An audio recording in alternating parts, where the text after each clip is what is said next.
नमस्कार, किस्सा यूपी का देख रहे हैं और मैं हूं आपके साथ दिव्या सिंह। यूपी की सबसे चर्चित मिल्कीपुर विधानसभा सीट पर उपचुनाव की तारीखों का ऐलान हो गया है। 5 फरवरी को मतदान होगा और 8 फरवरी को नतीजे आएंगे। ये सीट सपा सांसद अवधेश प्रसाद के विधायकी से इस्तीफा देने के बाद खाली हुई है। सपा ने इस सीट से अवधेश प्रसाद के बेटे अजीत प्रसाद को उम्मीदवार बनाया है। बीजेपी की तरफ से प्रत्याशी के नाम की घोषणा अभी तक नहीं हुई है। यहाँ सपा और बीजेपी के बीच जबरदस्त मुकाबला देखने को मिलेगा। वहीं आज संभल मामले पर एक बार फिर अखिलेश यादव का दर्द छलक पड़ा। उन्होंने सरकार की आलोचना की और प्रशासन पर हिंसा की साजिश रचने और गलत तरीके से गिरफ्तारियां करने का आरोप लगाया। उनका कहना है कि पीड़ितों के खिलाफ झूठे आरोप लगाए गए, जिसके कारण गलत तरीके से गिरफ्तारी हुई, उनके साथ अन्याय हुआ। उन्होंने कहा कि जिन लोगों की जान गई वे पुलिस की गोलीबारी के कारण ही मारे गए। आज इसी पर चर्चा करेंगे। मेरे साथ स्टूडियो में मौजूद हैं कैपिटल टीवी के executive editor Rajiv sir. Sir, आपका स्वागत है। धन्यवाद। सबसे पहले तो मिल्कीपुर की चर्चा करेंगे। वहां पे उपचुनाव की तारीखों का ऐलान हो गया है। कितना कड़ा मुकाबला देखने को मिलेगा? मुकाबला तो हिंदुओं के ऊपर है कि कितना कड़ा हो सकता है या फिर एक तरफा चुनाव में जीत हो सकती है।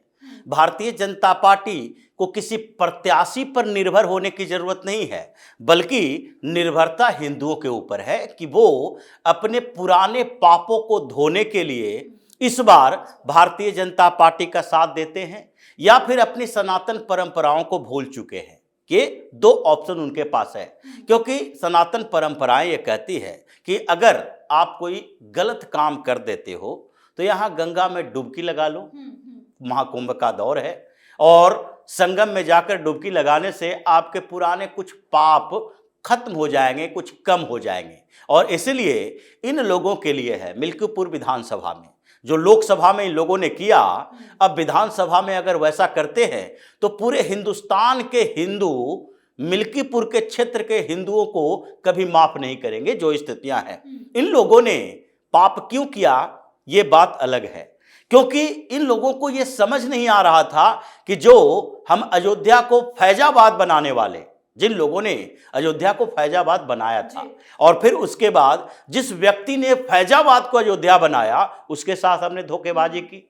जिन्होंने भगवान राम का इतना भव्य मंदिर बनवाया उसके साथ धोखेबाजी की, और जो लोग फैजाबाद बनाए रखना चाहते थे उनके सपोर्ट में आए और उन लोगों ने चुनाव के बाद भी इसका इस्तेमाल हिंदुओं पर के मुंह पर झापड़ मारने की तरह किया है।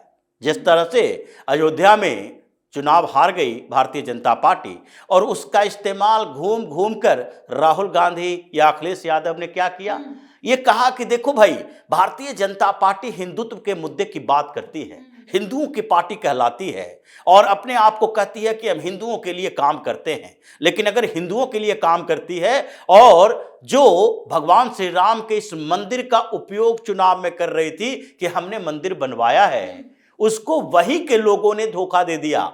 वहीं के हिंदू जो हैं वो भारतीय जनता पार्टी को हिंदुओं की पार्टी नहीं मानते। तो वहां के हिंदू किस पार्टी को हिंदुओं की पार्टी मानते हैं? क्योंकि हिंदुस्तान की राजनीति में हिंदुओं के लिए दुर्भाग्य की बात है कि वो विकल्प की तलाश करने का शुरू करें तो उनको कोई भी राज्य में ऐसी पार्टी, रीजनल पार्टी नहीं मिलेगी जो हिंदुओं की बात करती है। अभी की स्थिति देखिए, चाहे आप पश्चिम बंगाल में चली जाए, वहां पर कांग्रेस की बात नहीं कर रहे। कांग्रेस तो नेशनल पार्टी है, वो हर राज्यों में वही मुस्लिम परस्त राजनीति करती है। लेकिन पश्चिम बंगाल में ममता बनर्जी से क्या उम्मीद की जा सकती है कि एक शब्द भी हिंदुओं के लिए बोले? भले ही वो माँ दुर्गा की पूजा करते, काली की पूजा करते नजर आए, लेकिन वो चुनावी दाव है, वो उनके आस्था नहीं है।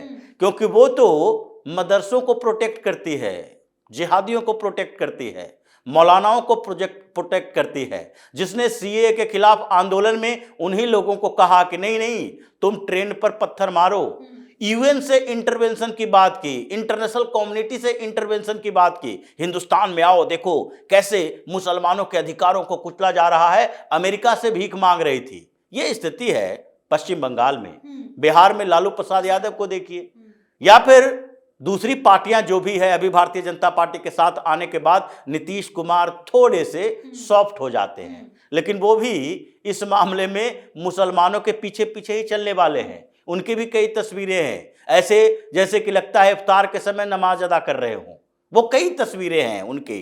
वो तो मजबूरी है, पॉलिटिकल मजबूरी कि भारतीय जनता पार्टी के साथ है, तो उनको लग रहा है कि नहीं अभी तो थोड़ा सॉफ्ट होना पड़ेगा। या फिर चाहे चिराग पासवान की ही पार्टी हो, इनके पिता रामविलास पासवान भी उसी विचारधारा के थे। दिल्ली में उन्होंने लगभग एक कहा जा सकता है शुरुआत ही की थी, इफ्तार पार्टी अपने बंगले में मंत्री रहते हुए देने की शुरुआत की थी उन्होंने। ये सारे मुस्लिम परस्त पार्टियां, उत्तर प्रदेश की बात तो छोड़ ही दीजिए, यहां तो कंपटीशन होता है कि हम बड़े मुसलमान परस्त, हम बड़े मुसलमान परस्त। लेकिन अगर किसी भी स्टेट में जहां पर मुस्लिमों की एक ठीक ठाक जनसंख्या है, राजस्थान में वैसी स्थिति नहीं है, मध्य प्रदेश में वैसी स्थिति नहीं है, 2% 3% मुसलमान हैं, तो सारी पार्टियां हिंदू हिंदू दिखाने की कोशिश करती है। इवन कांग्रेस भी दिखाने की कोशिश करती है, हिमाचल प्रदेश में करती है। लेकिन आगे जम्मू कश्मीर में चले जाइए, ये कांग्रेस से लेकर वहां के रीजनल पार्टियां तो मौलानाओं की पार्टियां ही है, चाहे पीडीपी हो या नेशनल कॉन्फ्रेंस हो। ये लोग तो वहां ऐसे इस्लामिक किला बना के रखे हैं कि जम्मू कश्मीर का कोई मुख्यमंत्री हिंदू हो ही नहीं सकता, कहा तो मुसलमान ही मुख्यमंत्री होगा। इस बार वहां पर कुछ संभावना दिख रही थी कि भारतीय जनता पार्टी जम्मू के रीजन में ठीक ठाक सफलता पा लेती है, और घाटी में ये आपस में लड़ते हैं तो कुछ संभावना बनती है कि पहली बार कोई हिंदू मुख्यमंत्री बन जाए। लेकिन वो भी संभावना खत्म हो गई, क्योंकि मौलाना ने स्ट्रेटेजिकल वोटिंग की, ये रणनीति बनाए कि नहीं नहीं एक ही पार्टी को, अब्दुल्ला की पार्टी को वोट दो ताकि बिखरे नहीं, मुसलमान ही मुख्यमंत्री रहे। या फिर केरल से लेकर कर्नाटक तक हर जगह देखिए रीजनल पार्टियां, वामपंथी पार्टी भी है, ये सीपीएम सीपीआई सब केरल में भी मुसलमानों की दलाली करता है। और फिर डीएमके, ये जो स्टालिन का पूरा परिवार तो सनातन धर्म को डेंगू मलेरिया कहता है, सनातनियों को कहता है खत्म ही कर दो। या फिर कर्नाटक में, तेलंगाना में केसीआर है, या देखा जाए तो महाराष्ट्र में जो कि हिंदू आइडियोलॉग पैदा करता रहा, चाहे वीर सावरकर हो या छत्रपति शिवाजी महाराज, जिनका इतना सम्मान किया जा रहा है अभी भी पूरे हिंदुस्तान के, वो आइडियोलॉग भगवान की तरह पूजे जा रहे हैं। मोदी की ही सरकार है जिसने चीन के बॉर्डर पर छत्रपति शिवाजी महाराज की मूर्ति लगवाई है घोड़े पे। और फिर भी ये उद्धव ठाकरे की जो एक पार्टी थी, किसी तरीके से हिंदुत्व की बात करती थी, वो भी इन सेकुलर गैंग में शामिल हो चुकी है। शरद पवार तो पुराने चावल हैं, ये तो स्ट्रेटजी ही ऐसी बनाते रहते हैं। तो पूरे हिंदुस्तान में कौन सा विकल्प तुम्हारे पास बचा है जो भारतीय जनता पार्टी के अलावा किसी और पार्टी के पास जा सकते हो? लेकिन फिर भी राम मंदिर वाली जगह पर अयोध्या में तुम भारतीय जनता पार्टी को हरा रहे हो। कैंडिडेट मायने नहीं रखता। क्या कैंडिडेट की बात कर रही थी समाजवादी पार्टी या अखिलेश यादव? ये कैंडिडेट की चर्चा कर रहे थे कि वहां कैंडिडेट कौन हारा है या उसे क्यों हराया गया। लोकल फैक्टर लल्लू सिंह के साथ था, वो काम नहीं कर रहे थे। वहां पर चर्चा घूम घूम कर की गई कि राम मंदिर बनाने वाली पार्टी को अयोध्या में हमने हराया, और उसमें वहां के हिंदू चुनाव के बाद थोड़े पछता रहे थे, रो रहे थे। लेकिन फिर भी अब उस पाप को से मुक्ति के लिए एक नया मौका मिला है कि हमने वो पाप कर दिया, इसको कम से कम सुधार ले। और अगर सुधार लेता है तो फिर उसके लिए कड़े मुकाबले की जरूरत ही नहीं है। फिर योगी को निश्चिंत हो जाना चाहिए, एक दो बार बोल दें, उसके बाद देखिए मिल्कीपुर विधानसभा सीट के उपचुनाव से, या फिर पिछले दिनों जो 9 विधानसभा सीटों पर उपचुनाव हुए, उससे क्या उत्तर प्रदेश की सरकार गिर जाएगी? क्या योगी आदित्यनाथ को सीएम की कुर्सी से कोई हटा देगा? नहीं हटाएगा। तो इसी हिंदुत्व के विचारधारा को जगाने के लिए, इस विचारधारा के लिए ये करना चाहते हैं कि देखो पूरे हिंदुस्तान में कम से कम ये संदेश ना जाए, ये इंडिकेशन ना हो कि जो हिंदुत्व की बात करने वाली पार्टी है वो हिंदुस्तान में राजनीति नहीं कर सकती। यही नैरेटिव तो क्रिएट किया गया। पिछले 70 सालों से क्या हुआ? सब पार्टियों को यह बताया गया, मुसलमानों ने यह बताया कि देखो जो मुसलमानों का विरोध कर दिया वो दिल्ली की कुर्सी पर नहीं बैठ सकता। इसलिए सारी पार्टियां ये सो कॉल्ड सेकुलर जमात में शामिल होकर मुसलमानों की राजनीति करती रही। ये सो कॉल्ड अल्पसंख्यक समुदाय हिंदुस्तान की राजनीति के केंद्र में आ गया। ये बहुसंख्यक समाज केंद्र में नहीं रहे। सारी चर्चा मुसलमानों के इर्द गिर्द होती थी। संभल के मामले पर अखिलेश यादव बार बार एक ही बयान क्यों दे रहे? इस तरीके की बयानबाजी क्यों करते? और कर भी क्या सकता है अखिलेश यादव? संभल के मुद्दे पर क्या हिंदुओं के सपोर्ट में आएगा?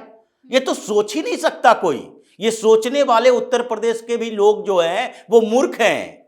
ये हो ही नहीं सकता कि अखिलेश यादव से उम्मीद करें कि वो पूरे उत्तर प्रदेश में किसी भी जगह पर हिंदुओं के खिलाफ कोई काम हो, हिंदुओं के विरोध में अगर कोई कुछ कर दे, हिंदुओं को गोली मार दे, पत्थरबाजी कर दे, उनका सर फोड़ दे, दंगा करवा दे। मुजफ्फरनगर में जब दंगा हुआ, हिंदुओं को मारा गया और 2-2 युवाओं को सड़क पर दौड़ा दौड़ा कर काट दिया इन लोगों ने, फिर भी अखिलेश यादव जब मुख्यमंत्री था तो उस समय भी मुसलमानों के साथ खड़ा रहा और उसका परिणाम अखिलेश यादव को दिखाई पड़ा था। उस समय भारतीय जनता पार्टी ने जो काम किया, मुजफ्फरनगर दंगे में हिंदुओं का सहयोग किया और वो लोग भूले नहीं। इसलिए 2014 में, 2019 में, दोनों चुनावों में और 17 और 22 में, इन दोनों 4 चुनाव हुए उत्तर प्रदेश में, लोकसभा और विधानसभा के, इन सब में वहां के हिंदुओं ने, जबकि ये कोशिश की गई थी कि ये जाट मुस्लिम दंगा बता दो, जैसे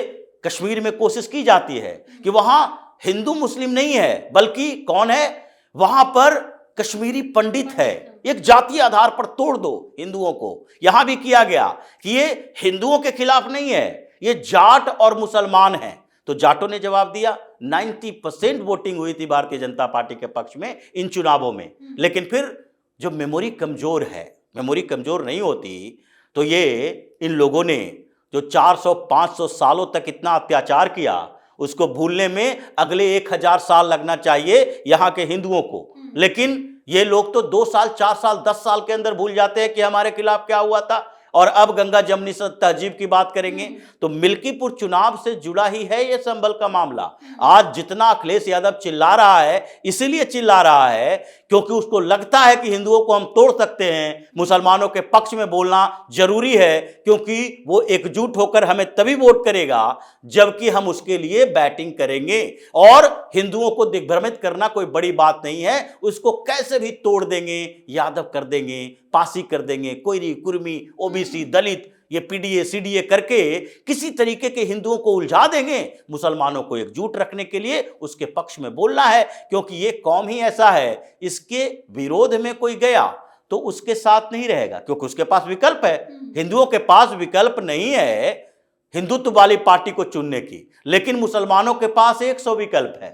उसके पास विकल्प है, कांग्रेस से हटके समाजवादी पार्टी के साथ आया, उससे हटके बसपा के साथ, राजद के साथ, कांग्रेस, किसी भी पार्टी के साथ जा सकता है। सारी पार्टी आंख बंद करके देखेंगे तो ये मुस्लिम परस्त राजनीति करने वाली है। इसलिए ये मिल्कीपुर का चुनाव हिंदुओं के लिए चुनौती है, योगी के लिए नहीं है जी। योगी फिर भी मुख्यमंत्री रहेंगे, चुनाव हारे मिल्कीपुर में या जीते, ये हिंदुओं के लिए चुनौती है। और अगर इस चुनौती में ये लोग हार जाते हैं तो फिर इनको अगले 10 साल तक वोट नहीं करना चाहिए, ऐसी बेशर्मी की स्थिति होगी। ये घूम घूम कर फिर से अखिलेश यादव और ये सारे मौलाना गैंग के लोग जिसके साथ ये उठता बैठता है, ये बदनाम करेंगे कि हिंदू की राजनीति करोगे तो तुम्हें हार का सामना करना पड़ेगा। जो 2014 के बाद बदला था माहौल, उस पर ये धब्बा लगाया है इस अयोध्या के लोकसभा चुनाव के परिणाम ने। और मिल्कीपुर में अगर ऐसा होता है तो इससे बड़ा कलंक हिंदुस्तान के इतिहास में हिंदुओं के लिए अभी डेमोक्रेटिक पद्धति से नहीं हो सकता है जी। बहुत बहुत धन्यवाद सर तमाम जानकारी। धन्यवाद। तो एक तरफ मिल्कीपुर विधानसभा सीट पर उपचुनाव को लेकर बीजेपी और सपा ने कमर कस लिया है, तैयारी जोरों पर चल रही है, तो दूसरी तरफ संभल मामले पर अखिलेश यादव एक बार फिर से वही रोना रोते नजर आ रहे हैं, जिससे वो मुस्लिमों को खुश कर सके, उनका वोट पा सके। किस्सा यूपी का में आज के लिए इतना ही। अगर आपने अभी तक हमारे चैनल को सब्सक्राइब नहीं किया है तो सब्सक्राइब कर लीजिए, हमारे वीडियो को लाइक कीजिए, शेयर कीजिए, हमारे वीडियो पर कमेंट करके जरूर बताएं कि आपको हमारी खबर कैसी लगी। धन्यवाद।